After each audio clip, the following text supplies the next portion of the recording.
말입니다. 각 교회가, 각 가정이 주의 이름으로 모여서 기쁨으로 찬송으로 올려드리고 주님 주시는 은혜에 기쁨으로 화답하는 날입니다. 주의 이름으로 모이는 곳마다 주님께서 함께 하시고 주님의 은혜의 빛을 비추어 주시옵소서. 예수님 이름으로 기도드리옵나이다. 아멘. 지난주에는 떡값을 누가 보내주셔서 지난주에 떡을 이렇게 다 나눠드렸어요. 교회에서 식사 제공을 할 수 없도록 행정명령이 나왔기 때문에 그래서 식사를 제공할 수 없어서 떡을 드렸는데 이번 주는 누가 아예 떡을 보내셨어요. 그래가지고 이따가 집에 가실 때는 꼭 떡을 받아서 가지고 가셨으면 좋겠습니다. 또 주한미군으로 주둔하시기 위해서 얼마 전에 한국으로 들어오신 가정이 있어요.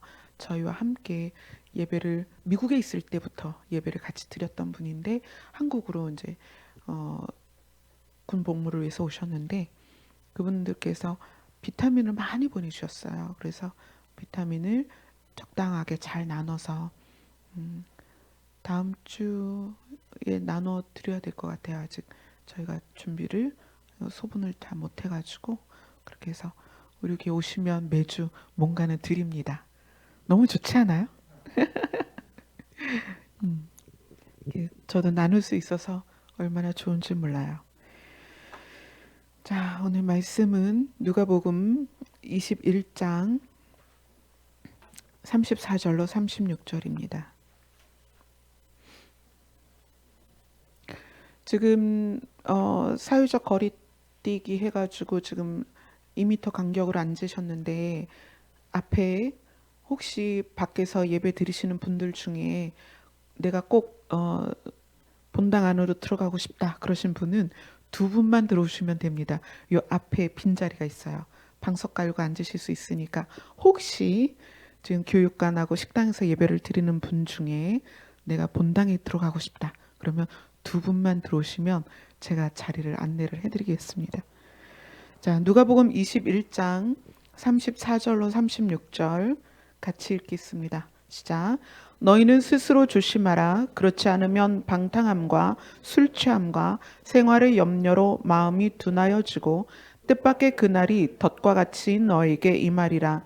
이날은 온 지구상에 거하는 모든 사람에게 임하리라. 이러므로 너희는 장차 올 이 모든 일을 능히 피하고 인자 앞에 서도록 항상 기도하며 깨어 있으라 하시니라. 아멘. 자, 요 본문 가지고 딱 3절밖에 안 되는 요 본문 가지고 오늘이 마지막입니다. 6번을 오늘까지면 6번이에요. 6번을 나눴습니다. 이 말씀이 그만큼 우리에게 의미하는 바가 너무나 중요한 말씀이에요. 그래서 오늘도 이 부분을 가지고 함께 나누도록 하겠습니다. 예수님께서는 오늘 본문을 이렇게 마무리하십니다. 내 앞에 서도록 항상 기도하며 깨어 있으라. 이렇게 이야기를 하세요. 이 부분을 누가는 예수님과 동행하며 예수님의 음성을 들으며 예수님의 삶을 보며 자기가 쓴 누가복음 안에 이 부분을 굉장히 섬세하게 풀이를 해놨어요. 그래서 이 부분을 오늘 같이 보도록 하겠습니다. 누가복음 18장으로 갑니다.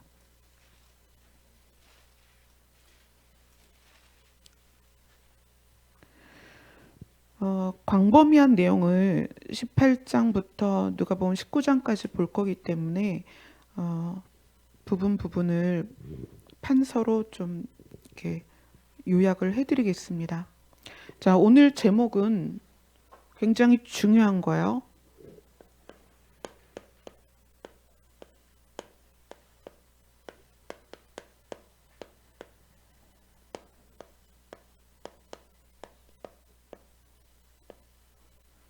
추구가 결론이다. 제가 가끔 말씀을 나누면서 이 부분을 이렇게 여러분들에게 이야기를 했었을 거예요. 추구가 결론이다. 예수님이 내 앞에 서려면 추구해라. 무엇을? 내 앞에 서기를 추구해라. 너희가 영생을 얻고 싶으면 영생을 추구해라. 너희가 구원을 얻고 싶으면 구원을 추구해라. 추구가 결론이다. 누가복음 18장으로 갑니다. 18장 어디를 볼까요? 18절부터 누가복음 18장 18절부터 보겠습니다. 18절부터 23절까지 같이 읽겠습니다. 시작. 어떤 관리가 물어 이르되 선한 선생님이여 내가 무엇을 하여야 영생을 얻으리이까? 예수께서 이르시되 내가 어찌하여 나를 선하다 일컫느냐? 하나님 한 분 외에는 선한 이가 없느니라. 내가 계명을 안 하니 간음하지 말라, 살인하지 말라, 도둑질하지 말라, 거짓 증언하지 말라, 내 부모를 공경하라 하였느니라. 여짜오되 이것은 내가 어려서부터 다 지키었나이다.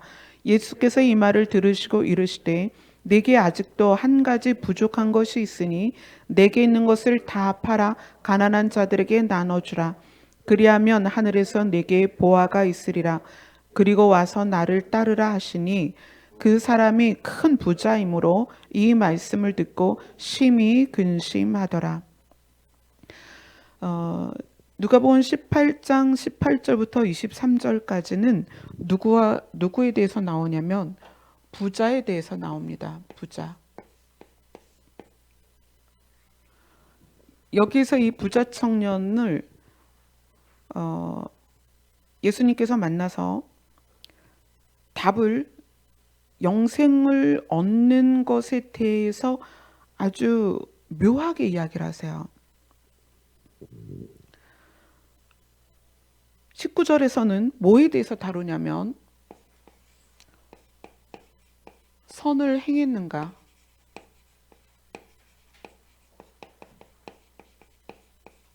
너는 선을 행했는가? 두 번째는 그 다음에 간음하지 말라, 살인하지 말라, 도둑질하지 말라, 거짓 증언하지 말라, 내 부모를 공경하라. 그걸 이야기를 했더니 저 이거 다 지켰습니다. 그래? 진짜냐? 너 정말 그걸 다 지켰느냐? 왜냐하면 이것의 결론이 부자일 수 없다는 거예요.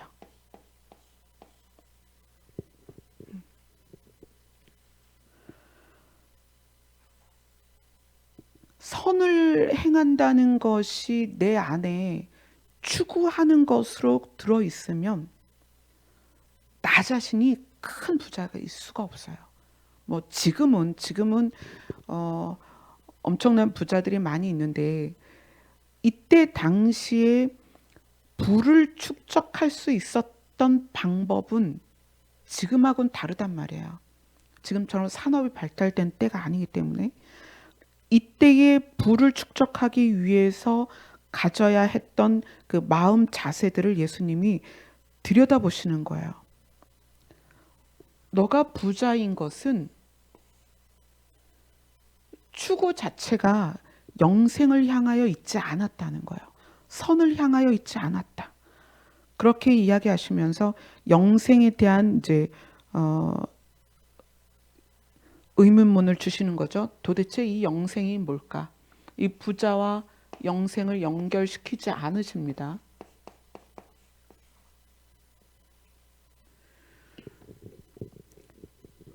우리는 우리 자신이 부자 청년 입장에서 여러분이 지금 소유하고 있는 물질을 보라는 게 아니에요. 여러분이 가장 많이 마음에 지배되어 있는 게 뭔지를 봐야 되는 거예요. 내 안에 지배되어져 있는 나에게 가장 많이 가득 차 있는 것이 뭔가? 그것이 영생을 향한 추구라면 여러분은 반드시 영생을 얻게 될 것입니다. 근데 그것이 아니라면 결론이 다르다는 거예요. 결론이. 예수님은 영생에 대해서 부자와 이야기를 나누시고 그 다음에 이 부자와 대화를 후에 뭘 나누시냐면 부활에 대해서 이야기를 나누세요. 예수님 자기 자신이 네가 가지고 있는 것으로는 영생을 얻을 수가 없는데 내가 영생에 대한 본을 보여주겠다. 너는 네가 추구한 것으로 부자가 되었는데 이 부활이라는 것이 무엇과 연결되냐면 영생과 연결이 되는 거예요. 예수님께서 내가 영생의 본을 보여주겠다. 내 삶을 봐라. 이제 나는 곧 부활할 것이고 너가 추구했던 그 영생이 어떤 것인지 내가 본을 보여주겠다. 자, 부자는 집으로 돌아가서 자기가 이제까지 추구했던 것들에 대해서 아주 열심히 고심하고 고민을 하게 될 거예요. 그리고 예수님은 영생의 본을 보이기 위한 첫 번째 단계로 부활을 제자들에게 알려주시고 내가 부활함으로써 영생을 본을 보여줄 것이다. 이렇게 이야기하십니다. 자, 이제 요것이 누가복음 18장 중간에 있는 부분이고 누가복음 18장 1절부터 이제 다시 볼 거예요. 1절부터 8절까지 한번 봅시다. 누가복음 18장 1절부터 8절까지 같이 읽겠습니다. 시작. 예수께서 그들에게 항상 기도하고 낙심하지 말아야 할 것을 비유로 말씀하여 이르시되 어떤 도시에 하나님을 두려워하지 않고 사람을 무시하는 한 재판장이 있는데 그 도시에 한 과부가 있어 자주 그에게 가서 내 원수에 대한 나의 원한을 풀어주소서 하되 그가 얼마 동안 듣지 아니하다가 후에 속으로 생각하되 내가 하나님을 두려워하지 않고 사람을 무시하나 이 과부가 나를 번거롭게 하니 내가 그 원한을 풀어주리라. 그렇지 않으면 늘 와서 나를 괴롭게 하리라 하였느니라. 또 주께서 이르시되 불의한 재판장이 말한 것을 들으라. 하물며 하나님께서 그 밤낮 부르짖는 택하신 자들의 원한을 풀어주지 아니하시겠느냐. 그들에게 오래 참으시겠느냐. 내가 너희에게 이르노니 속히 그 원한을 풀어주시리라. 그러나 인자가 올 때에 세상에서 믿음을 보겠느냐 하시니라. 추구가 결론인데 이 추구를 하는 그 과정에서의 우리의 자세입니다. 오늘 우리 본문 누가복음 21장에서는 그렇게 말씀하세요. 너희가 내 앞에 서도록 항상 기도하며 깨어 있으라. 근데 18장에서 어떻게 시작하냐면 예수께서 그들에게 항상 기도하고 낙심하지 말아야 할 것을 비유로 말씀하여 이르시되 이렇게 18장을 시작을 합니다. 그래서 이 18장은 항상 기도하면서 영생을 추구하고 구원을 추구하는 우리가 가져야 될 세 가지 자세를 명확하게 나타내 주고 있어요. 첫 번째는 지금 우리가 읽은 본문이죠. 첫 번째 우리의 자세는 뭐냐면 낙심하지 말라는 거예요.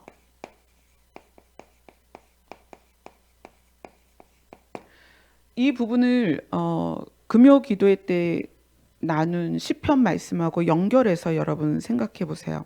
이 낙심하지 말라는 것은 지속성하고 하나님을 향한 신뢰하는 부분, 이거를 예수님께서 이야기하시는 거예요. 낙심하지 마라. 성경에서는 너희가 7번 넘어져도 8번 일어나라라고 말씀을 하세요. 비유로 어떤 비유를 하시냐면 한 과부가 있는데 재판장을 찾아갑니다. 이 과부는 억울한 일이 있었어요. 이 원한을 반드시 풀어야 되겠는데 원한을 풀 수 있는 대상 그거를 관할할 수 있는 사람이 누구냐면 재판장이었어요. 근데 이 재판장이 어떤 재판장이냐? 하나님을 믿지 않고 두려워하지 않고 그 다음에 사람을 무시하는, 그러니까 말하자면 아주 불의한 재판장이에요. 나쁜 재판장입니다. 그러나 과부 입장에서 자기의 원한을 풀 수 있는 유일한 사람이 재판장이기 때문에 찾아간 거예요. 어떻게 찾아갔을까요? 거듭 찾아가고 계속 찾아갔어요. 그랬더니 재판장이 정말 귀찮다. 내가 이거를 안 들어주면 저 과부가 얼마나 나를 번거롭게 할까? 그러면서 과부의 원한을 풀어줍니다. 예수님은 지금 이 이야기를 왜 하시냐면, 야, 하나님을 안 믿고 사람을 무시하는 그런 나쁜 재판장도 자기를 찾아와서 거듭 말하는 과부를 자기가 귀찮아서라도 들어주는데, 너희가 만약에 하나님께 나와서 그렇게 하나님께 간구하면 하나님이 들어주지 않겠냐?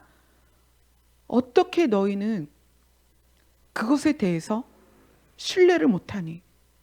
하나님은 반드시 들어주신다는 거예요. 불의한 재판장도 들어주는데 하나님은 어떤 분이냐? 선한 목자다. 근본이 사랑이시다. 하나님이 반드시 풀어주신다. 그래서 어떻게 해라? 지속적으로 항상 기도하라라는 것의 중요한 포인트가 뭐냐면 낙심하지 말라는 거예요. 근데 우선 이 기도에 대한 부분을 우리가 무엇을 추구하느냐에 따라서 다릅니다. 우리가 세상적으로 잘 되고 부유해지고 이런 것에다가 이것을 적용시키면 안 돼요. 하나님은 우리가 아무거나 가지고 다 때를 쓴다고 들어주시는 게 아니라 지금 이 18장의 시작은 17장은 전체가 뭐에 대한 거냐면 인자가 나타나는 날에 대한 거예요. 누가복음 17장은 인자가 나타나는 날에 대한 이야기예요. 그럼 18장에서 항상 기도하는 건 무엇에 대한 추구겠어요? 인자가 나타나는 날 너희가 살아야 될 것 아니냐? 그것에 대하여 낙심하지 말고 항상 구하라는 거예요. 왜 이 말씀을 하냐면 이 낙심이라는 단어가 왜 들어갔느냐? 구원에 대해서 우리가 얼마나 자신이 없는지 몰라요. 제가 여기에서 예수님 지금 이 순간에 오신다면 예수님 앞에 설 자신 있는 사람 손 들어보세요. 그러면 몇 분 손 드시겠어요? 생각해 보세요. 해볼까요? 자, 여기 계신 분 말고 자, 인터넷으로 예배 드리시는 분 10분 후에 예수님 오십니다. 정말 그런다며 예수님 앞에 설 자신 있는 분 손 들어보세요. 몇 분 못 들어요. 우리가 그만큼 주님 앞에 서는 거에 대한 두려움이 있다는 거예요. 난 자신 있어, 설 수 있어 이렇게 하라는 게 아니라 우리가 주님 앞에 서는 것에 대하여 우리가 수시로 낙심하고 자신이 없다는 거예요. 왜 그럴까요? 우리가 하나님을 잘 몰라요. 그분이 어떤 분인지에 대해서 우리가 모른다는 거예요.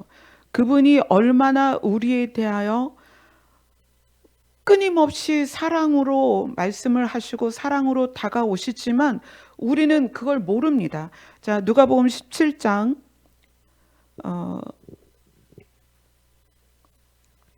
1절부터 4절까지 같이 읽겠습니다. 시작. 예수께서 제자들에게 이르시되 실족하게 하는 것이 없을 수는 없으나 그렇게 하게 하는 자에게는 화로다. 그가 이 작은 중에 하나를 실족하게 할진대 차라리 연자맷돌이 그 목에 매어 바다에 던져지는 것이 나으리라. 너희는 스스로 조심하라. 만일 내 형제가 죄를 범하거든 경고하고 회개하거든 용서하라. 만일 하루에 7번이라도 내게 죄를 짓고 7번 내게 돌아와 내가 회개하노라 하거든 너는 용서하라 하시더라. 주의 나타나심, 인자의 때, 인자가 나타나는 날에 대하여 누가복음 17장이 이야기하기 전에 용서에 대한 말씀을 하셨어요. 너에게 만약 7번이라도 죄를 지은 자가 너에게 와서 내가 회개한다, 나를 용서해줘라, 그러면 너는 용서를 해줘라. 왜냐하면 나는 너희가 7번이 아니라 70번이라도 700번이라도 죄를 짓고 나에게 와서 용서를 구하면 나는 용서를 해줄 거라는 거예요. 이게 예수님의 마음이고 하나님의 마음이에요. 그런 예수님이 18장에 와서, 누가복음 18장에 와서 과부와 재판장에 대한 이야기를 예로 들으면서 너희가 영생에 대하여, 구원에 대하여, 내가 나타나는 날 내 앞에 서는 것에 대하여 낙심하지 말고 늘 나에게 구해라. 너희가 어떤 죄가 있든지 몇 번의 죄가 있든지 상관하지 말고 나에게 와서 그것을 구하면 내가 그것을 너희에게 줄 것이다. 내 앞에 서게 할 것이다. 너의 죄를 용서할 것이다. 이거를 지금 말씀하시는 거예요. 낙심하지 말라. 의인은 7번 넘어져도 8번 일어난다. 하나님은 넘어지는 것을 보는 것이 아니라 일어나는 것을 본다는 얘기예요. 아멘. 누가복음 17장 4절에서 7번 내게 돌아와 내가 회개하노라 하거든 너는 용서하라. 7번 죄를 증거의 문제를 두는 것이 아니라 7번 와서 회개를 구하는, 용서를 구하는 그것을 보겠다는 거예요. 나는 그런 하나님이다. 추구가 결론이 되기 위해서 우리가 무엇을 알아야 되냐면 반드시 이걸 알아야 됩니다. 우리가 어떤 죄를 짓든 어떤 잘못을 하든 어떤 연약함이 있든 그것에 머물러 있는 것이 아니라 일어나는 거예요. 하나님, 제가 오늘 또 술을 먹었습니다. 하나님, 제가 오늘 또 사람을 미워했습니다. 하나님, 제가 오늘 또 하나님을 의심했습니다. 그러나 제가 주님 앞에 다시 섰습니다. 용서하시고 나를 받아주시옵소서. 그렇게 할 때 하나님이 뭐라고 하세요? 내가 너의 죄를 기억도 하지 않겠다. 우리는 본 것과 들은 것에 대한 매임이 있어요. 뭔가 듣고 무엇을 보면 거기에 매여서 사실 헤어나오기 쉽지 않습니다. 그래서 그것이 그 사람을 대할 때마다 적용이 되죠. 너 예전에 그랬었지? 너 그랬지? 내가 봤잖아. 너 나한테 그렇게 말했지. 저도 물론 그렇고 여러분도 그렇습니다. 그러나 하나님은 기억도 하지 않겠다. 제가 53년을 살았는데 이 53년 안에 얼마나 많은 죄가 있었겠어요. 얼마나 수치스러운 일이 많이 있었겠어요. 그러나 그것을 하나님 앞에 가져갔을 때 하나님 그 53년을 제로로 만드신다는 거예요. 그리고 제가 섰을 때 하나님은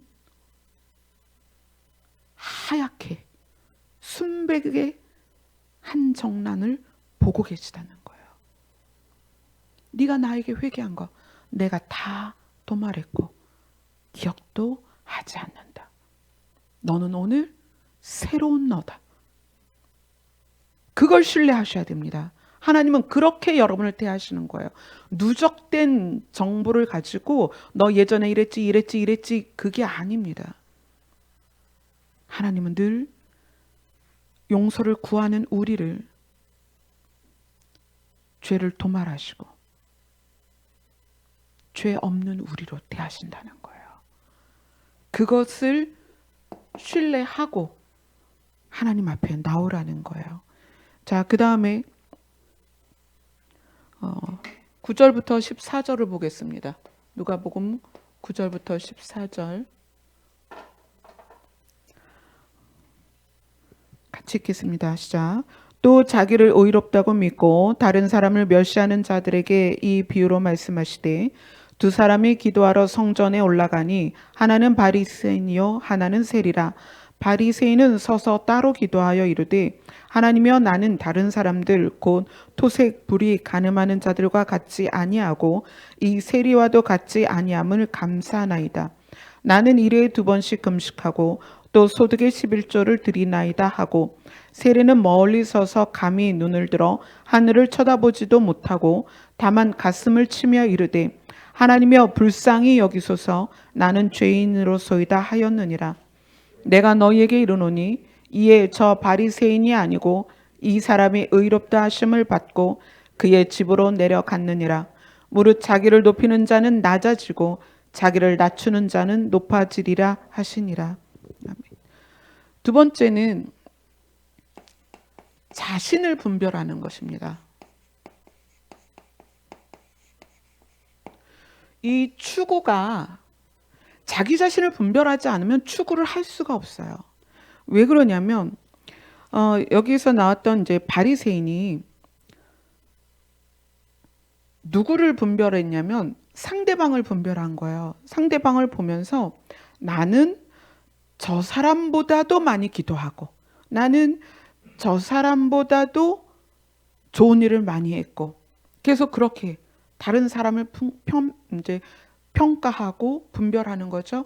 그렇게 하면서 비교 우위예요. 비교 우위. 저 사람보단 내가 낫지. 이거죠. 이게 우리가 일반적으로 가질 수 있는 심리 상태입니다. 그래도 내가 저 사람보단 낫지. 그래서 바리새인은 하나님 앞에 내가 저 사람보단 낫죠. 세리보단 제가 분명히 낫죠. 저는 이것도 하고 이것도 하고 이것도 합니다. 이렇게 이야기를 합니다. 근데 세리는 어떻게 하나님 앞에 섰냐면 저는 죄인입니다. 이 죄인입니다가 뭐 사람을 죽이고 물건을 빼앗고 거짓말을 하고 그런 죄인을 말하는 게 아니에요. 우리가 선과 악을 알게 되고 선과 악을 분별하되 악을 버리고 선을 택할 줄 알지 못한단 말이에요. 뭐가 좋은 거고 뭐가 나쁜지 다 알아요. 미워하면 안 되는 거 알아요. 욕하면 안 되는 거 알아요. 다 알아요. 그렇지만 무엇 때문에? 나를 사랑하다 보니까 우리가 계속 살면서 악을 선택하죠. 그래서 우리는 하나님 앞에 우리의 연약함을 가지고 나아가야 되는 거예요. 이 죄인이 꼭 무슨 윤리적이고 도덕적인 그 죄라기보다는 연약함이죠. 우리의 연약함을 알아야 된다. 이건 뭐 다른 말로 이제 겸손이다 이렇게 말할 수 있죠. 우리가 이 연약함을 우리가 스스로 알아야만 하나님께 계속 나아갈 수 있는 거예요. 우리 힘으로 할 수 없으니까. 그렇죠? 자, 그다음에 누가복음 18장 15절로 17절을 보겠습니다. 15절로 17절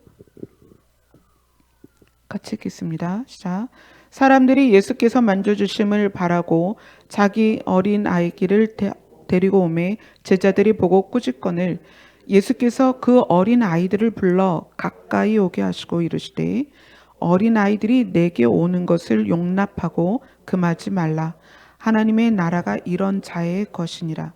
내가 진실로 너희에게 이르노니 누구든지 하나님의 나라를 어린아이와 같이 받아들이지 않는 자는 결단코 거기 들어가지 못하리라 하시니라. 이거는 제가 이 부분을 읽으면서 그렇게 생각했어요.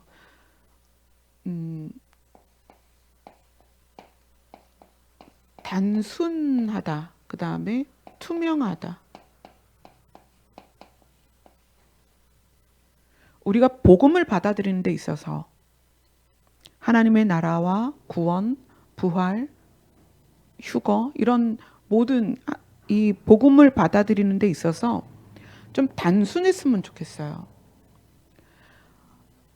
성경을 억지로 풀다가 어떻게 된다? 망한다 그랬어요. 이 단순이라는 것이 저는 그냥 이 성경을 제가 여러분하고 성경을 나누기 위해서 어떻게 할까요? 연구를 하지 않아요. 참고 서적을 보거나 누가 달아놓은 주석을 보거나 그러지 않고 그냥 성경을 봐요. 저는 여러분들이 말씀을 대할 때 그냥 단순했으면 좋겠어요. 그냥 성경을 그대로 믿으세요. 그냥 성경대로 이루어집니다. 아멘. 성경이 그냥 진리예요. 그다음에 투명하다는 것은 여러분이 가지고 있는 어떤 그 논리 있죠. 경험이나 또 가지고 있는 지식이나 이런 것들이 말씀에 이렇게 관여가 안 됐으면 좋겠어요. 그냥 말씀은 처음부터 끝까지 읽으면 읽을 때 읽은 대로 그냥 받아들이세요. 천국은 어린 아이와 같이 받아들이지 않는 자는 결단코 들어갈 수 없다. 어린아이 같이 받아들인다는 게 뭘까요? 그냥 단순하게 받아들이는 거예요. A는 B야. 아, 그렇구나. 이렇게. 그래서 저는 이거를 성경을 막 이것저것 찾아서 연결해서 복잡하게 그렇게 안 하고 그냥 성경은 성경 안에서 답을 얻고 성경은 성경대로 그냥 믿고 좀 단순하고 투명하게 성경을 다가갔으면 좋겠다는 생각이 들어요. 너무나 이론이 너무 많고 이렇게 해석하고 저렇게 해석하는데 그래서 제가 웬만하면 성경을 성경 안에서 풀이를 하려고 하는 거예요. 자, 누가복음 18장이 중간에 영생에 대한 것과 예수 그리스도가 부활로서 영생을 증명하겠다라는 것을 가운데에 두고 어떻게 추구할 것인가 낙심하지 말고 자신을 분별해서 단순하고 투명하게 복음을 받아들여라. 추구가 결론이다. 그리고 나서 이 뒤에 가서 이제 뭐가 나오냐면 누가복음 18장 35절부터 43절입니다. 이 뒤죠. 누가복음 18장 35절부터 38절. 43절.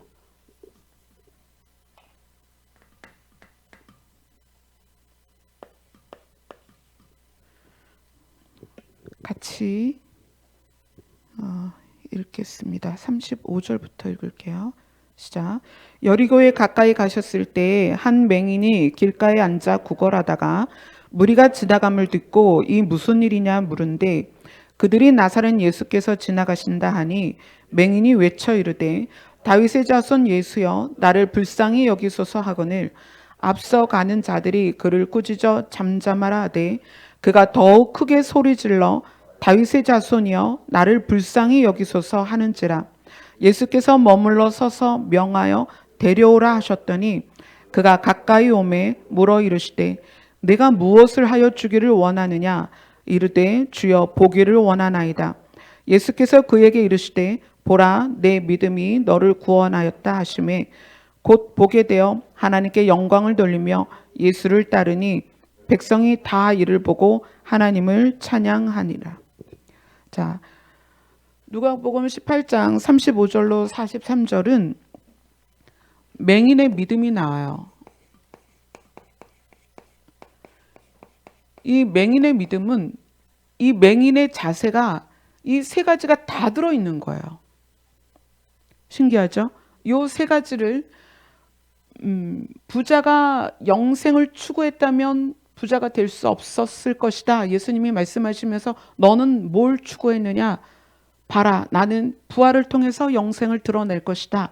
그리고 그 전에 영생을 추구하는 자들이 반드시 알아야 될 게 낙심하지 말고 자신을 분별하고 단순하고 투명하게 복음을 그대로 받아들여라. 이렇게 이야기를 하시고 그 다음에 맹인을 만나서 그를 고쳐주십니다. 맹인이 어떻게 했어요? 나를 불쌍히 여기소서 그렇게 외치고 사람들이 못하게 하니까 더욱 크게 소리질러 나를 불쌍히 여기소서. 맹인이 뭐예요? 낙심하지 않고 메시아를 만나면 내가 고침을 받을 것이다. 뭐를? 날 때부터 맹인이었는데 그걸 고치겠다는 거예요. 그리고 누구에게 달려가는 거예요? 예수님께 달려가는 거예요. 내가 소문을 듣자니 저분이 메시아래. 하나님의 아들이래. 그래? 그러면 나 가면 고침을 받겠다. 그냥 무작정 예수님께 달려가는 거예요. 그리고 사람들이 막고 제지할 때 그것을 뿌리치고 외치는 거예요. 나를 고쳐주라고. 나를 불쌍히 여기라고. 그랬을 때 예수님이 어떻게 해요? 넌 뭐가 소원이니? 저 눈 뜨는 게 소원입니다. 그래? 그리고 뭐라고 말씀하시냐면 내 믿음이 너를 구원하였느니라. 자, 이 내 믿음이 너를 구원하였느니라가 뭐하고 연결을 해야 되냐면 18장 8절 봅시다.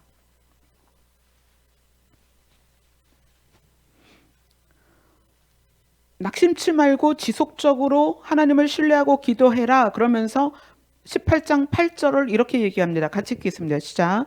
내가 너희에게 이르노니 속히 그 원한을 풀어주시리라. 그러나 인자가 올 때에 세상에서 믿음을 보겠느냐 하시니라. 어떤 믿음이죠? 맹인이 내 믿음이 너를 구원하였다. 예수님이 말씀하세요. 마지막 때에 내가 올 때 이런 믿음을 내가 보겠느냐? 세상에서 믿음을 보겠느냐? 어떤 믿음이에요?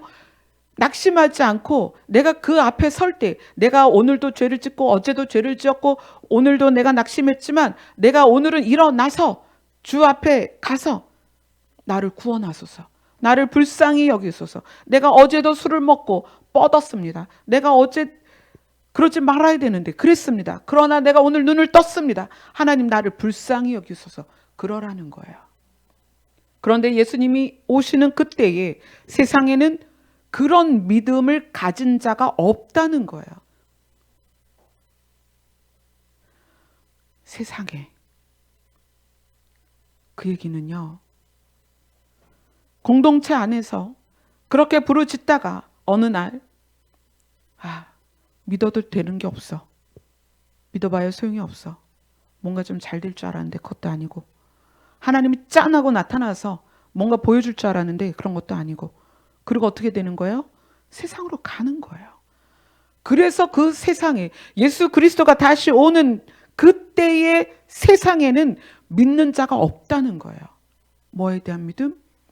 네가 끝까지 나에게 왔으면 내가 너를 도와주고 살렸을 텐데 포기한 거죠. 세상에 있는 사람이나 공동체에 있는 사람이나 윤리적이고 도덕적인 거 다 도토리 키재기예요. 다 그거예요. 제가 여러분보다 나을까요? 제가 세상에 있는 사람보다 나을까요? 아니요. 세상에 있는 사람이 저보다 더 윤리적이고 도덕적일 수 있습니다. 그럼 여기 있는 것과 거기 무슨 차이일까요? 낙심치 않고 그리스도 앞에 서는 것입니다. 포기하지 않는 거예요. 무엇에 대하여? 영생에 대하여. 인자가 올 때에 세상에서 믿음을 보겠느냐? 세상에서 나를 끝까지 추구하고 있다면 내 앞에 있을 것이다. 인자 앞에. 그러나 그렇지 않았기 때문에 세상에 있다는 거예요. 그럼 여러분은 어떻게 해야 돼요? 내가 윤리적이고 도덕적인 면이 남들보다 못하더라도 우리가 어떻게 하라는 거예요? 주 앞에 지속적으로 가라는 얘기예요. 포기하지 말라는 거예요. 주님 오시는 그 순간까지 포기하지 말라는 거예요. 그리고 마지막으로 누가복음 19장입니다. 자, 누가복음 19장 몇 절을 보냐면 10절입니다. 같이 읽겠습니다. 시작. 인자가 온 것은 잃어버린 자를 찾아 구원하려 함이니라. 예수님이 오신 것은, 예수님이 오시는 이유는 잃어버린 자를 찾아 오신다는 거예요.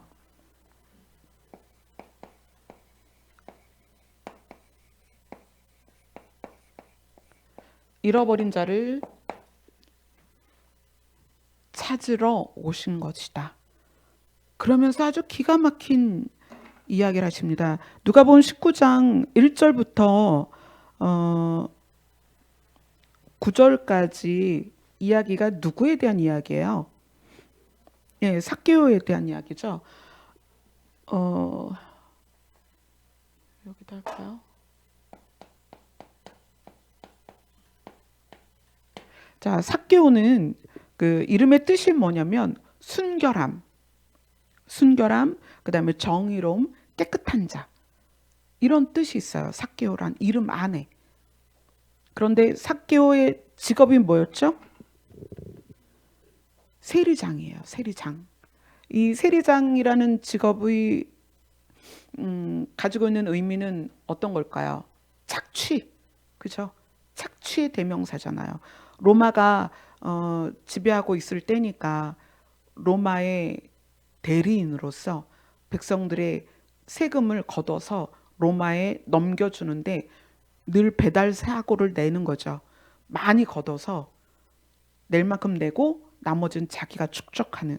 그러니까 이 삭개오가 원래는 순결해야 되고 정의롭고 깨끗한 자인데 직업이 그를 더럽히고 있단 말이에요. 그렇죠? 그런데 예수님이 그를 만나 주셨죠.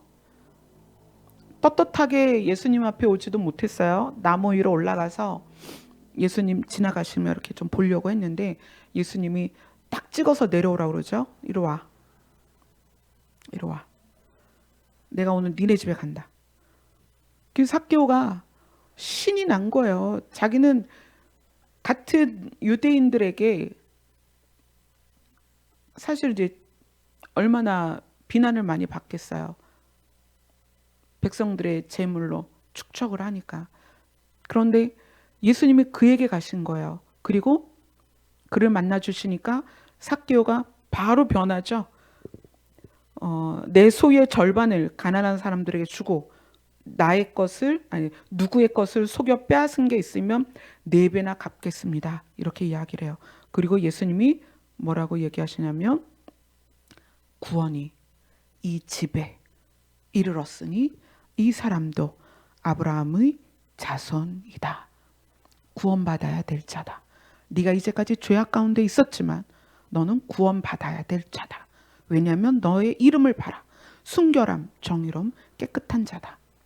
나는 너처럼 잃어버린 자를 구원하러 온 것이다. 자, 생각해 보세요. 사람은 에덴에서 태어났습니다. 에덴은 악이 없었습니다. 그렇죠? 원래 하나님의 선이 적용되던 곳이었어요. 그러다가 사단에 의해서 선과 악을 아는 열매를 먹게 됐어요.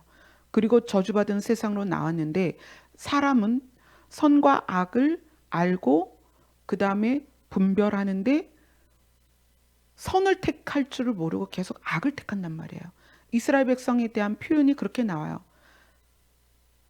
악을 선택하는 백성으로. 우리가 그랬죠. 그런데 예수님이 그러한 우리를 만나셔서 어떻게 하겠다?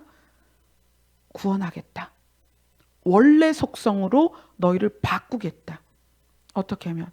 나를 믿기만 하면, 내 안에 들어오면, 내가 너희를 생명싸개로 싸면 너희의 본질이 드러난다. 그 본질을 가지고 어디로 간다? 하나님의 나라. 그곳은 하나님의 선하심이 충만한 나라. 그곳으로 내가 데려가겠다. 그래서 결론은 누가복음 19장 10절입니다. 인자가 온 것은 잃어버린 자를 찾아 구원하려 함이다. 그 잃어버린 자의 특징이 삭개오다. 원래는 순결하고 정의로고 깨끗하다. 우리는 하나님이 하나님의 형상으로 만드셨습니다. 우리는 마귀의 형상이 아닙니다. 우리는 어떤 누구든 다 하나님의 형상입니다. 우리 전체가 다 그래요. 하나님은 우리를 마귀에게 빼앗겼다가 이제 찾으려고 오시는 거예요. 삭개오를 예수님이 만나주시고 그의 속성을 드러내신 것처럼 우리에게도 그렇게 하시려고 오신다는 얘기예요. 그런데 어떻게 해라? 항상 기도하고 깨어 있어라. 기도할 때 어떻게 해라? 낙심하지 마라. 너희가 낙심하지 않는다면 내가 반드시 너희를 살릴 것이다. 신뢰해라. 하나님은 잃어버린 자를 찾으러 나를 보내셨다. 아멘. 우리는 연약합니다. 우리 힘으로 안 돼요. 그래서 어떻게 하는 거예요? 하나님을 신뢰하는 것입니다. 하나님을 의지하는 거예요. 하나님을 부르는 거예요. 하나님 앞에 나오는 거예요. 그럼 누가 책임진다? 하나님이 하신다. 우리는 할 수 없을 때 누가 하신다? 하나님이 하십니다. 그것을 예수님이 뭐라고 말씀하셨냐면 누가복음 18장 24절부터 27절까지 읽겠습니다. 시작. 예수께서 그를 보시고 이르시되 재물이 있는 자는 하나님의 나라에 들어가기가 얼마나 어려운지 낙타가 바늘귀로 들어가는 것이 부자가 하나님의 나라에 들어가는 것보다 쉬우니라 하시니 듣는 자들이 이르되 그런즉 누가 구원을 얻을 수 있나이까? 이르시되 무릇 사람이 할 수 없는 것을 하나님은 하실 수 있느니라. 아멘. 하나님이 하십니다. 여러분 구원 여러분의 노력으로 하는 거 아니에요. 하나님이 하십니다. 그래서 우리가 뭘 하라? 추구를 하라는 거예요. 하나님의 나라를 추구해야 합니다. 제가 한 가지만 더 말씀을 드리고 마치도록 하겠습니다.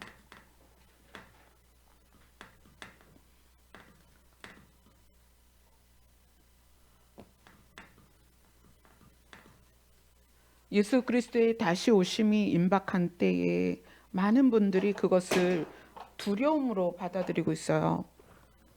그래서 제가 오늘 굉장히 중요한 걸 말씀을 드릴게요.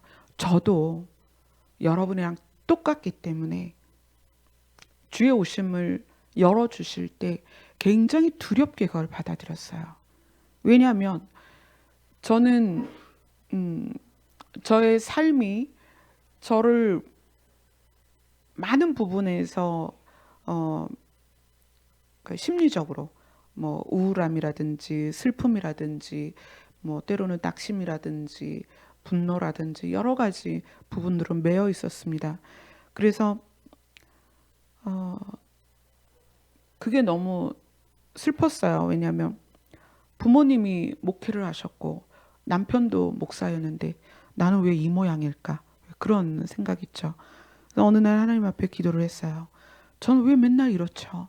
왜 맨날 이 부분에서 왜 넘어지고 왜 맨날 이 부분에서 시험이 들고 왜 맨날 이 부분에서 주저앉고 저는 왜 이렇죠? 이렇게 기도를 했었어요. 근데 하나님께서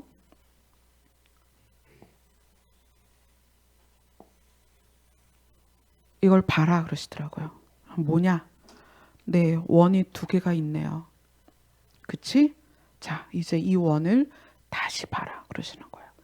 다시 봤더니 한 원은 그대로 있는데 한 원은 옆에서 보니까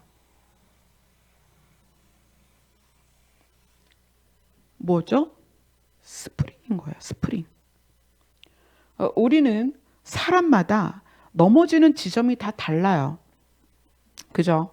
어떤 사람은 물질일 수 있고 어떤 사람은 관계일 수 있고 어떤 사람은 자기 성격일 수 있고 어떤 사람은 뭐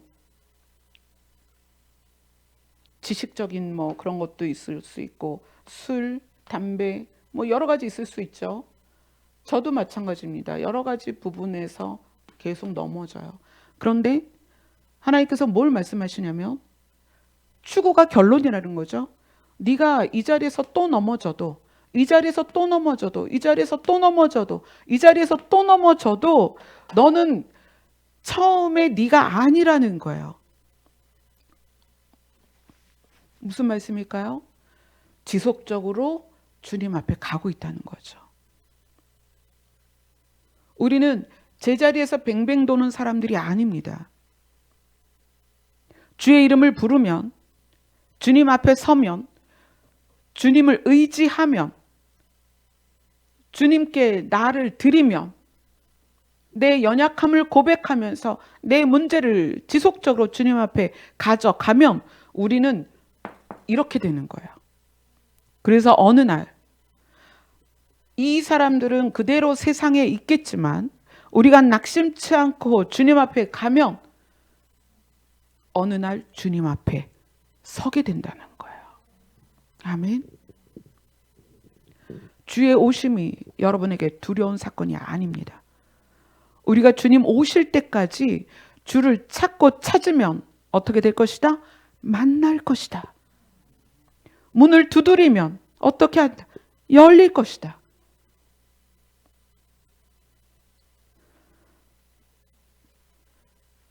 여러분들이 윤리적이고 도덕적인 걸 얼마나 바꿀 수 있겠어요? 그렇다고 윤리적이지 말고 도덕적이지 말라는 게 아니에요. 그것을 고쳐서 주님 앞에 서는 게 아니라는 거예요. 주님 앞에 서기를 하나님 앞에 앉아서 간구할 때 우리가 악을 버릴 수 있는 능력도 그분께서 주시는 거예요. 내 마음을 바꾸고 다듬고 부드러워지는 것도 그분 앞에서 해결이 됩니다. 우리가 늘 같은 문제로 넘어지는 것 같지만 처음에 내가 아니라 더 주님 앞에 가까이 와 있는, 그래서 추구는 이런 거예요. 우리가 이 땅에서 완전한 결론이 뭐겠어요? 선이잖아요. 선. 천국에서 누릴 선을 이 땅에서 완전히 그것을 결론으로 주어지는 것이 아니라 추구하다가 어느 날 거기에 가는 거예요. 그래서 우리가 이 말씀을 대할 때 반드시 하나님의 성품과 하나님의 뜻, 하나님의 마음을 알고, 그리고 주님 앞에 우리의 마음을 드릴 수 있는, 그리고 항상 기도하되 낙심치 말고 신뢰하며 기도할 수 있는 여러분이었으면 좋겠습니다. 아멘. 찬송 간청하겠습니다.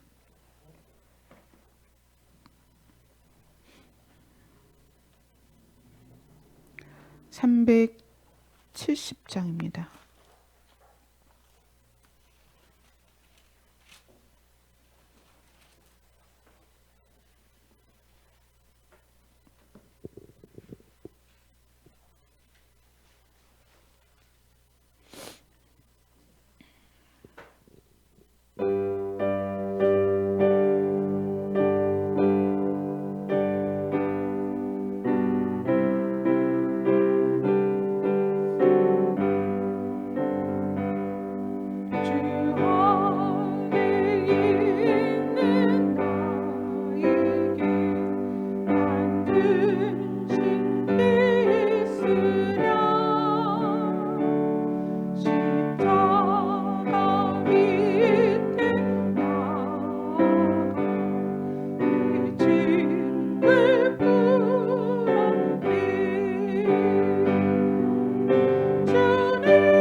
피하지 않습니다.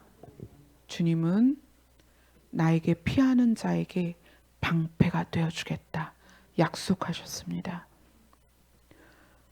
뭘 해서가 아니라 나에게 피하면 내가 방패가 되어주겠다. 아멘. 우리가 우리의 모습 그대로, 우리 연약한 거 주님 다 아세요. 우리 부족한 거 다 아세요. 우리가 할 수 없다는 거 주님이 다 아세요. 우리가 그것을 신뢰하고 낙심치 말고 날마다 주님 앞에 피할 때 주님이 언제까지, 주님 앞에 서는 날까지 우리를 도우실 것입니다. 아멘. 기도하겠습니다. 주님 감사합니다. 오늘 우리에게 주신 이 소망의 말씀이 영생이 결론으로 우리에게 주어질 때까지 우리 마음 안에 있어서 낙심치 않고 날마다 주님 앞에 나아갈 수 있도록 도와주시옵소서. 우리가 부끄러운 모습이지만 우리를 비난하지도 나무라지도 않으시고 우리를 품에 안아주실 예수 그리스도를 신뢰하게 하여 주시옵소서. 주님 감사합니다. 예수님 이름으로 기도드리옵나이다. 아멘.